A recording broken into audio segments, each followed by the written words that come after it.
కాశ్మీర్ నుండి కన్యాకుమారి వరకు కాంగ్రెస్ పార్టీని ఇందిరాగాంధీ తీసుకుపోయి బంగాళాఖాతంలో పడేశారు దేశ ప్రజలు. ఎమర్జెన్సీ పెట్టినందుకు, పౌర హక్కులు కాల రాసినందుకు. జనతా పార్టీ అధికారంలోకి వచ్చింది, ప్రజలు చాలా గొప్పగా చూసిండ్రు. 3 ఏళ్ల లోపల కుప్పగూలిపోయింది ప్రభుత్వం. మళ్ళీ అదే ఇందిరాగాంధీని అధికారంలోకి తీసుకొచ్చారు. రేవంత్ రెడ్డి గారు ముఖ్యమంత్రిగా ప్రమాణ స్వీకారం చేశారు. ఒక మంత్రివర్గం ఏర్పడ్డది. మీ కార్యకర్తలకు చెప్పాలి, ఇది కరెక్ట్ కాదని చెప్పాలి. నేను డిమాండ్ చేస్తున్నాను, మళ్ళీ ఆ శిలాఫలకాలు మళ్ళీ రిస్టోర్ చేయాలి. ఎవరైతే ధ్వంసం చేసినో వాళ్ళపైన కేసులు పెట్టాలి. ఇది ప్రభుత్వ ఆస్తి, ప్రభుత్వ ఆస్తిని ధ్వంసం చేసే వాళ్ళ మీద కేసులు పెట్టాలి. నేను రిక్వెస్ట్ చేస్తున్నాను, ఎందుకంటే 3 రోజుల ప్రభుత్వము మనం విమర్శించకూడదు. ఇది మన రేవంత్ రెడ్డి గారు తెలిసి చేసిందని కూడా నేను అనుకోవడం లేదు, అయితే రేవంత్ రెడ్డి గారు చేపించిందని కూడా నేను అనడం లేదు. కానీ మీరు ఒక సందేశం పంపాలి. ఏది ప్రభుత్వ ఆస్తులు, ప్రభుత్వ కార్యక్రమాలు, ప్రజాస్వామ్యం లోపల ఎన్నికలు వస్తాయి, ఎన్నికల్లో ప్రభుత్వాలు మారుతాయి. ఈ కాంగ్రెస్ పార్టీ కార్యకర్తలు వెళ్ళి పెద్ద పెద్ద సుత్తులు పట్టుకొని వాటిని పగలగొట్టారు. అవన్నీ వాట్సాప్లో, సోషల్ మీడియాలో మరి తిరుగుతున్నాయి. మీరు కూడా అందరు కూడా చూసి ఉండొచ్చు. అంటే కాంగ్రెస్ పార్టీ తెలంగాణ రాష్ట్రాన్ని సాధించి తెలంగాణను చాలా గొప్ప రాష్ట్రంగా తీర్చిదిద్దాలని సంకల్పంతో కట్టినటువంటి నిర్మాణాలన్నీ కూడా ధ్వంసం చేస్తారని ప్రశ్నించదలుచుకున్నారు. కేసీఆర్ గారికి వచ్చిన ఆలోచన ఏంటంటే, రేపు ఒక శాసనసభ్యుడు గెలిచిన తర్వాత తన నివాసంలో అన్ని సౌకర్యాలు ఉండకపోవచ్చు. ఒక ఆఫీసర్స్ని పిలిచి మరి వాళ్ళతో రివ్యూ మీటింగ్స్ పెట్టాలంటే పెట్టకపోవచ్చు. అందరి ఇండ్లు సమాన స్థాయిలో ఉండవు కదండి. పేదవాళ్ళు ఉంటారు, మధ్యతరగతి కుటుంబాలు ఉంటారు. ఈవెన్ పెద్దవాళ్ళు కూడా మీటింగ్ల కోసం కాన్ఫరెన్స్ హాల్స్ కట్టుకోరు కదా ఇండ్లలో. ఎంత పెద్ద కోటీశ్వరుడు అయినా ఎమ్మెల్యే కాన్ఫరెన్స్ హాల్ కట్టుకోడు కదా ఇంట్లో. కాబట్టి ఒక కాన్ఫరెన్స్ కాల్, ఒక ఆఫీస్ సెక్రటరీ, ప్రజలు వస్తే వినీత పత్రాలు తీసుకోవడానికి, అవన్నీ కూడా క్రోడించుకోవడానికి ఒక ఆఫీస్ స్ట్రక్చర్ ఉండాలని చెప్పి చాలా గొప్పగా డిజైన్ చేశాం. శాసనసభ్యుల కార్యాలయాలు ఆ విధంగా డిజైన్ చేయడం జరిగింది.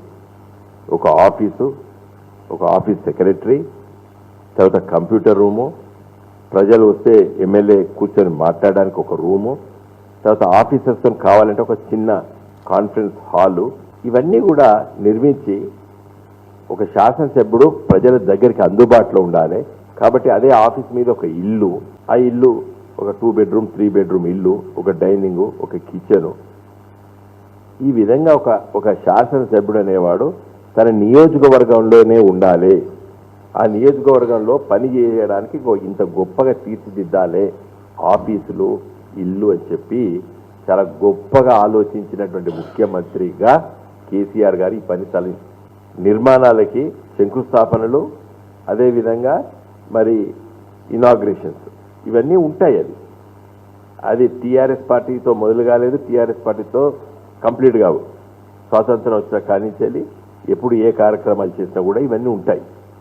మరి 1952 నుండి ఇప్పటి వరకు కాంగ్రెస్ పార్టీ చాలా సంవత్సరాల అధికారంలో ఉన్నది. ఎవరైనా పగలగొట్టిర్రా? మరి మన రాష్ట్రాన్ని నీలం సంజీవరెడ్డి గారు, తర్వాత బ్రహ్మాందిరెడ్డి గారు, పివి నరసింహారావు గారు, వెంగళరావు గారు, మర్రి చెన్నారెడ్డి గారు, విజయభాస్కర్ రెడ్డి గారు, భవన వెంకటరామ గారు, నెదురుమల్లి జనార్దన్ రెడ్డి గారు, ఎన్టీ రామారావు గారు, చంద్రబాబు నాయుడు గారు, రాజశేఖర రెడ్డి గారు, రోషయ్య గారు, అదేవిధంగా మరి కిరణ్ కుమార్ రెడ్డి గారు, అంజయ్ గారు, మరి వీళ్ళందరూ ముఖ్యమంత్రులుగా ఎన్నో శంకుస్థాపనలు చేశారు. అవన్నీ బగలగొట్టుకుంటూ కూర్చున్నారా? మిగతా వాళ్ళు తెలుగుదేశం పార్టీ అధికారంలోకి వచ్చింది, టీఆర్ఎస్ పార్టీ అధికారంలోకి వచ్చింది.